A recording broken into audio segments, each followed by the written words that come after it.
Ario, bienvenue sur ma chaîne YouTube, je suis Marie-Lise Baïko et ici on parle d'épanouissement physique, psychologique et spirituel de la femme. Dans cette vidéo, aujourd'hui, je vais vous partager avec vous 5 choses que j'aurais voulu absolument savoir avant de tomber enceinte. Si vous aspirez un jour à devenir maman, si vous êtes déjà enceinte ou si vous avez simplement envie de vous informer sur la grossesse, vous êtes au bon endroit. Je vous conseille donc de regarder la vidéo jusqu'à la fin, mais surtout n'oubliez pas de vous abonner et d'activer la cloche de notification pour ne rien rater de mes prochaines vidéos. À tout à l'heure.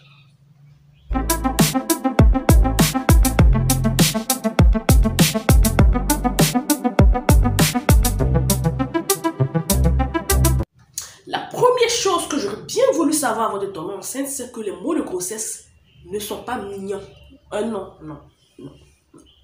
En général, il existe des signes qui, lorsqu'ils sont manifestés par une femme, font tout de suite penser à une grossesse. Ce sont d'ailleurs des signes qui sont beaucoup utilisés dans les films pour faire comprendre aux téléspectateurs qu'ils ont en face d'une future maman. Et tout ce qui est mis derrière est tellement beau et mignon qu'on se dit « Ah, j'ai envie de tomber enceinte. C'est mignon de vomir. C'est mignon dans la nausée de faire genre. » Moi aussi, il faut dire que je trouvais ces signes-là mignons. Jusqu'à ce que je tombe enceinte. Et à cause de la glamourification de la grossesse, on oublie parfois que ces signes-là sont des mots. Et par mots, je veux dire qu'ils peuvent être vraiment handicapants pour la femme enceinte et parfois vraiment difficiles à vivre. Croyez-moi, ce n'est pas du tout glamour d'avoir tout le temps des nausées parce qu'on a senti une odeur que notre corps n'apprécie pas, ou d'avoir envie de vomir cette tripes alors qu'on vous place un plat tellement délicieux en face de vous, ou bien d'avoir tout le temps la tête qui tourne mal à la tête. C'est pas du tout mignon, pas du tout.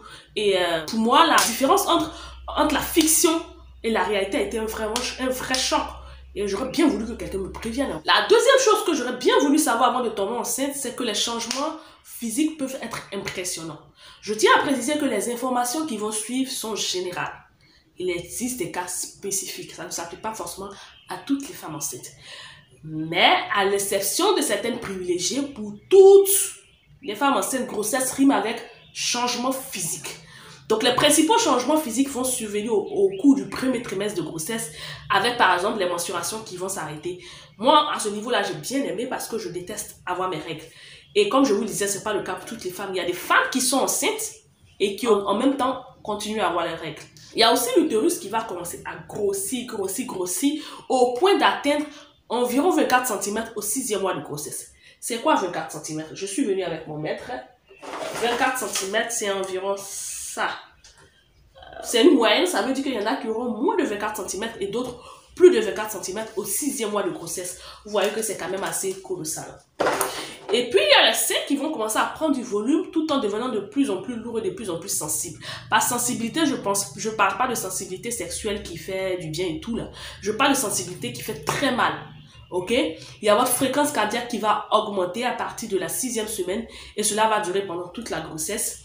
Vous aurez une baisse de pression du sang dans vos vaisseaux sanguins et un ralentissement de votre système digestif. Donc vous allez vous sentir de plus en plus essoufflé et puis commencer à prendre un peu de poids pour certaines, ou pour d'autres, vous allez perdre du poids en raison des nausées et des vomissements. Il y a aussi les changements physiques, mais on peut voir avec par exemple le teint qui va s'assombrir, les boutons sur le visage, les plaies autour de la bouche, le nez qui devient plus gros, et ça peut être vraiment complexant pour certaines femmes. La troisième chose que j'aurais bien voulu savoir avant de tomber enceinte, c'est que nous ne sommes pas toutes égales face à la grossesse. Moi, je n'ai pas vraiment côtoyé de femmes enceintes avant de tomber enceinte. La seule que j'ai côtoyée a des grossesses qui sont bien quoi. Donc je me suis dit ça allait être la même chose pour moi, alors que non, pas du tout. Donc ici, il faut comprendre que le corps de chaque femme va réagir différemment face à la grossesse. Et les mois de grossesse vont varier d'une femme à une autre ou d'une grossesse à une autre. Pour dire que même une femme peut manifester la grossesse différemment durant plusieurs accouchements. Vous comprenez? Donc ce n'est pas une question de femme forte, courageuse contre les femmes paresseuses, mais de comment votre corps va réagir aux hormones qui vont être déclenchées par la grossesse. Et la grossesse déclenche beaucoup d'hormones tout au long des 9 mois. Donc mettez-vous en tête que votre grossesse peut être paisible ou pas. Et de toute façon, je ne pense pas que cela dépende de vous. La quatrième chose, ou l'avant-dernière chose que j'aurais bien voulu savoir avant de tomber enceinte, c'est que je vais me préparer aux critiques et aux incompréhensions. Vous savez, face au changement de votre corps, il est probable que vous ayez des personnes autour de vous qui, de façon intentionnelle ou pas, vont vous blesser par leurs paroles ou leurs réflexions. En tout cas, moi, j'ai eu droit au légendaire. C'est à cause d'une seule grossesse que tu es devenu comme ça. Bon, le comme ça, c'est un euphémisme qui me dit c'est à cause d'une seule grossesse que tu es devenu autant laide. Mais bon, ça m'a pas fait grand-chose, vous savez. Parfois, nous-mêmes, sans le savoir, on peut avoir blessé une femme enceinte dans notre entourage en lui balançant certaines réflexions et en ne sachant pas que ça allait vraiment être difficile. Avec une femme enceinte, il faut prendre des gants en fait, en parlant. Vous pourriez aussi, une femme enceinte, faire face à des personnes qui ne vous comprennent pas et qui vont trouver que vous en faites trop parce que ne sachant pas réellement ce que c'est qu'une grossesse. Ça peut être même des femmes qui ont déjà été enceintes mais qui ont vécu les mêmes choses que vous et qui vont vous juger sur la façon dont vous menez votre grossesse. Restez sereine. Vous comprenez? Si vous faites face à ce genre de situation-là, faites comprendre à votre interlocuteur ou votre interlocutrice que vous avez besoin de paroles d'encouragement et non de négativité pendant cette période-là. Et puis vous-même dites-vous que porter la vie est une grâce. Et vous avez la chance de connaître ce bonheur que beaucoup de femmes tueraient pour connaître. Donc soyez reconnaissante et mettez-vous en tête que c'est une étape. Après, vous allez avoir votre bout de chou dans vos mains, vous allez oublier toutes ces futilités-là. Donc le meilleur vous attend devant. Concentrez-vous sur l'essentiel et puis laissez les gens parler. Ils auront toujours de quoi dire. Si votre nez est gros, qu'ils vous font des réflexions, dites-leur, laissez-moi en paix. Mon nez est gros, mais moi au moins je porte une vie en moi. Ça va leur fermer le clapet, croyez-moi. La dernière chose que j'aurais voulu savoir avant de tomber enceinte, c'est que la grossesse n'est pas une finalité.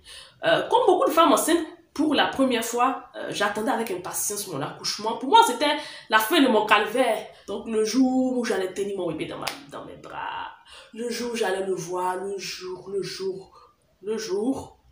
Mais aucunement, dans mes prévisions, je n'avais songé à l'après-grossesse, à la période postpartum. Pour moi, tout s'arrêtait à l'accouchement. Et ça, c'est très dangereux, mesdames ou messieurs. Il faut penser à l'après-accouchement parce que c'est là que le vrai championnat va commencer. Loin de moi l'idée de vous faire peur, mais je veux juste que vous le sachiez en fait et que vous vous préparez psychologiquement afin que ce soit moins dur. Parce que quand bébé va venir, mesdames, vous risquez de ne plus dormir. Que vous ayez une épisiotomie ou que vous ayez été césarisé ou peu importe, vous allez devoir vous occuper de votre enfant. Un enfant, parfois, ça pleure beaucoup la nuit. Vous serez fatigué, vous serez partagé en des moments de joie et en même temps de la fatigue. Et ensuite, ce sera une période où vous aurez beaucoup besoin de soutien. Clin d'œil aux hommes, c'est en ce moment-là que vous pouvez rentrer en jeu et jouer votre partition. Bref, je pense que j'ai fait le tour. J'espère que voilà, cette vidéo vous a appris beaucoup de choses. J'attends que dans les commentaires, vous puissiez vous aussi me partager votre expérience parce que les grossesses sont différentes les unes des autres. Et je vous donne rendez-vous pour une prochaine vidéo. Ciao!